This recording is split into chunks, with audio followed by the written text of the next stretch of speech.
And to What Have I Just Read with Michael, with Malcolm, and the jingle.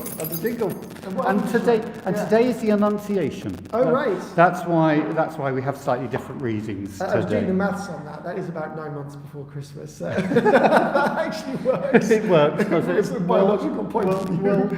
Well done. So we read 1 Samuel. So why would we read 1 Samuel 2? Is that a classic Annunciation? It is a classic Annunciation reading. It is Okay. because this is the song of Hannah. Hannah wanted to have a baby but couldn't have a child. And she went into the temple and prayed. And she'd been mocked by her. She was in one of these sort of marriages where there are a number of wives. She'd been mocked by her rivals wife, because she didn't have children. And she went in and poured her heart out to God and said, God, I'll give you any child that you give me. The first child I'll give to you. Right. And then she's pregnant, and this is her song of praise to God. Right. And there are real close echoes to Mary's song of praise when she's told that she's going to be the mother of Jesus. Okay. So there are, at the beginning, my heart exalts in the Lord. My spirit, Mary says, my spirit blesses the Lord. Right. And it is, there are sort of great echoes of this. It's quite interesting because I picked up another version, just a commentary. It's quite interesting how it was, my mouth derides my enemies was I smile at my enemies. And that was a reference to was it Penina? I've got a name down here. The wife who was Penina, who was mocking her. Who was the rival wife, yeah.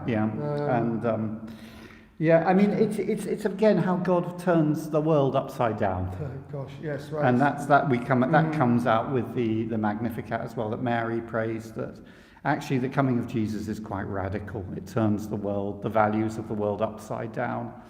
And the other interesting thing is that they praise God as if this has already happened, right. Even though all that's happened is that Hannah's had a baby, Hannah's, conceived, and Mary's been told that a baby's going to be born. Right. And they praise God as if the kingdom has come in its glory and its fullness. Right. And I like that. Good morning, Carol. Lovely to see you.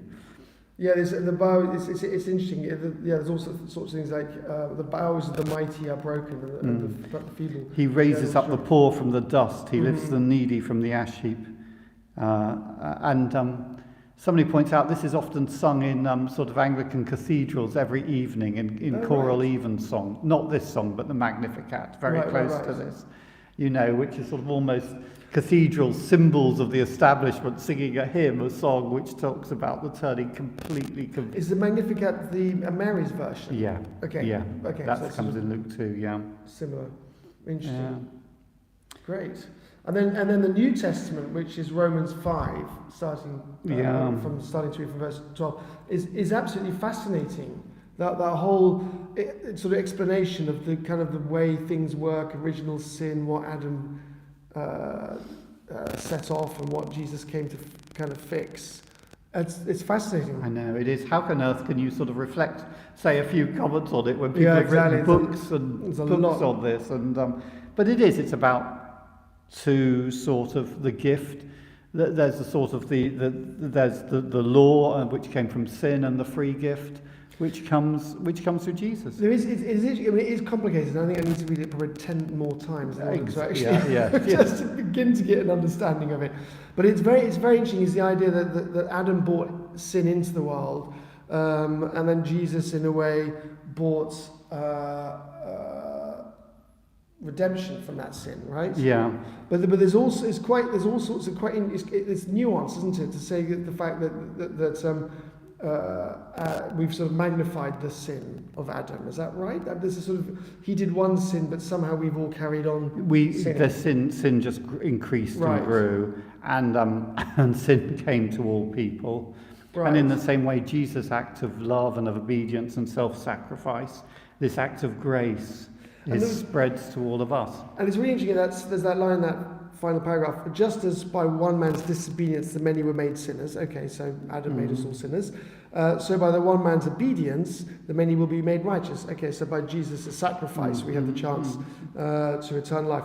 But then there's another bit which I think is interesting. He says, but law came in with the result that the trespasses multiplied. So there was this whole other layer which is to do with the law. Is that the law of the Old Testament? Yeah, that was the sort of the disobedience. Then the law came in, the law which sort of shows you your sin, Right. but also becomes a snare in itself, because people start to think, oh well, if I'm good, if I keep the law, then I'll be okay with God. Right. In other words, it's self-justification Right. all the time. So that's interesting. So the law comes in as a, I don't know this. Well, is it right, came in. Sorry. as a sort of, I don't know if that quite means, but as a temporary fix until Jesus came and fixed it properly. That's brilliant. Yeah, Okay. Absolutely brilliant. Yeah. Right.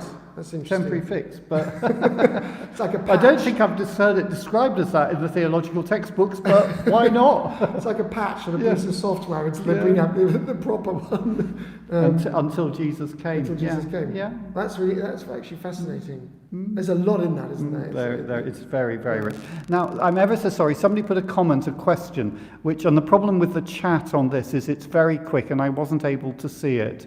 So if you, We need to think about the next time. We'll actually get a second device and have it streaming in front of us. So if you want to repeat that question, that would be lovely. Oh, that's the other way to do it. Yes. If not, I'm really sorry, because we can't see these chats after the live streaming either. So, but Oh, you can't. The no, chats, you the can't. chats You get can't kept in the comments. No, I haven't worked that one out. I'm still working out YouTube. We're getting there. Yeah, and then of course once I've worked it out, then of course they'll ban it as well, and so we'll we're still after here. something else. But we're still here. Yeah. Excellent. Is there Sunday service? Yes, Vera, absolutely. Yeah. 11 and 9 and 11? No, Holy Communion only at 9 o'clock, because I'm not 11 o'clock, and I'm at St. Petersburg. So just communion at 9 o'clock. But morning worship at 11 o'clock, so a normal service at 11 o'clock. Okay. Yeah, so thank you. Yeah, we saw that. Thank you. Thanks ever so much indeed. Look forward to seeing you. At 9 o'clock, or if So not, you're here still at 9 o'clock? I'm at You 9 jump on the o'clock, train. and then I jump on a train. Got it. Yeah, Right. lovely. Okay. Bless you. Bye. Bye bye.